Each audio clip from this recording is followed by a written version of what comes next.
फिलहाल पेट्रोल की बजाय दूसरे जो फ्यूल हैं उन पर जाने के लिए सरकार काफी जोर दे रही है। हाल ही में अभी एथनॉल ब्लेंडेड और फ्लेक्स फ्यूल से चलने वाली कार को भी लॉन्च किया गया था। इसके साथ ही सरकार एथनॉल से चलने वाली कारों पर भी जोर दे रही है, लेकिन अभी भी उसका जो स्तर है वो सिर्फ 10% तक जा पाया है। यानी कि हम सिर्फ 10% तक ही कार के इंजन में एथनॉल को इस्तेमाल कर पाए हैं। अब उसे कैसे बढ़ाया जाए और वो कैसे इस्तेमाल हो, या हम ज्यादा से ज्यादा एथेनॉल का इस्तेमाल कैसे कर सकें जिससे हमारी जो डिपेंडेंसी है वो पेट्रोल पे कम हो जाए, इसके लिए सरकार और यूएस ग्रीन काउंसिल जल्द ही एक एमओयू साइन करने वाली है।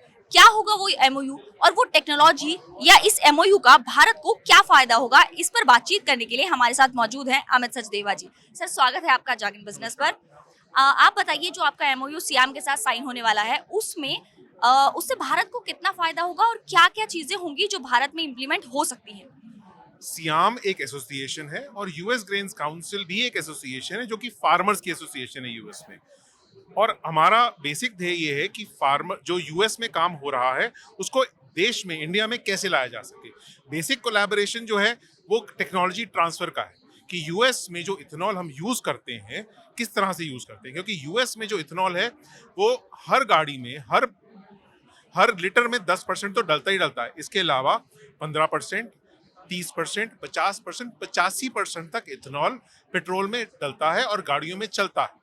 और कंज्यूमर तक कैसे पहुंचे आवाज उसकी, कैसे वो यूज कर सके और कंज्यूमर को क्या फायदा होता है उसके बारे में, ये सब बातें डिस्कस होंगी इथेनॉल में सियाम के एमओयू के साथ। और यही बातें कोलैबोरेशन में भी आएंगी। यूएस में बहुत सारी टेक्नोलॉजीज अवेलेबल हैं इस वक्त जिससे हम इथेनॉल बनाते हैं। यूएस में ज्यादातर इथेनॉल जो बनता है वो मक्के से बनता है और हमारे देश में, इंडिया में, ज्यादातर केन से बनता है, यानी हम शुगर केन से बनाते हैं। लेकिन इंडिया में अब देश में कहा गया है कि आप 40% तक जो इथेनॉल आपको चाहिए E20 तक जाने के लिए वो ग्रेन से बनेगा। कैसे बनेगा वो टेक्नोलॉजी यूएस के पास है और हम चाहते हैं कि इंडिया में यूज हो। तो इससे, यानी कि इससे जो हमारा भी एथेनॉल ब्लेंडिंग है, अभी हम एथेनॉल ब्लेंडिंग 10% जो कर पा रहे हैं उसमें बढ़त हो सकती है। बिल्कुल हो ठीक है, सकता है। तो उसके और क्या क्या फायदे होंगे यूएस में, और ऐसे क्या मॉडल्स हैं जिनको भारत में इम्प्लीमेंट किया जा सकता है? देखिए, सबसे पहली चीज तो है कि इथेनॉल जब हम डालते हैं तो उससे पोल्यूशन कम होता है। इथेनॉल एक क्लीन बर्निंग फ्यूल है। इसमें कार्बन डाइऑक्साइड, जब हम उसको बर्न करते हैं तो कार्बन डाइऑक्साइड और पानी बनता है।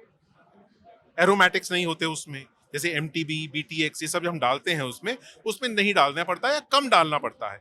तो जो ब्लैक सूट हमको लगता है कि हमारे चेहरे पर आ गया है या हम उसको सांसों में ले रहे हैं, वो कम हो जाएगा, पोल्यूशन कम होगा। दूसरा, जो यूएस में बहुत इंपॉर्टेंट चीज आ रही है कि जैसे जैसे इथेनॉल बढ़ाते हैं हम पेट्रोल में, उसकी प्राइस कम होती जाती है। यानी अगर अगर मैं E0 ले रहा हूं और E10 डालता हूं तो 20% प्राइस कम हो जाती है। और E0 से लेकर E85 तक करीब 40% का डिफरेंशियल है। वो एक बहुत इंपॉर्टेंट फैक्टर है यूएस कंज्यूमर के लिए।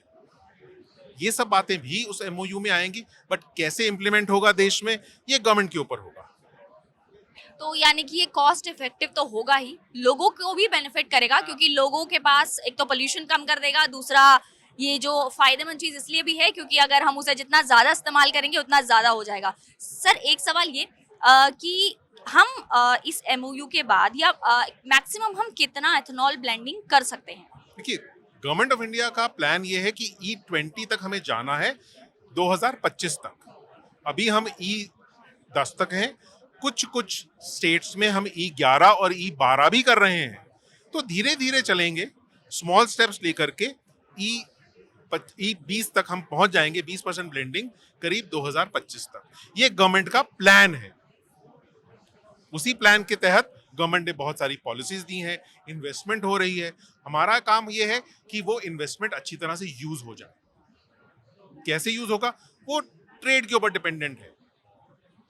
चलिए, बहुत बहुत धन्यवाद आपका हमारे दर्शकों को ये समझाने के लिए कि कैसे हम एथनॉल से अपने देश में भी गाड़ियां चला सकते हैं। हाँ, हमने फ्लेक्स फ्यूल की गाड़ी इजाद जरूर कर ली है, हम उसमें ब्लेंड भी कर रहे हैं, हम फ्यूल्स को ब्लेंड भी कर रहे हैं, उनका इस्तेमाल भी कर रहे हैं, लेकिन उसे और कैसे बढ़ाया जाए ये हम जरूर इस एमओयू के बाद हो सकता है और ज्यादा इंफॉर्मेशन जब सरकार के साथ शेयर हो तो वो उस पर और अच्छे से काम कर पाए और हम पॉल्यूशन की समस्या से और अच्छे से डील कर पाए। तो ऐसी ही खबरों के लिए आप बने रहिए हमारे साथ और देखते रहिए जंग बिजनेस।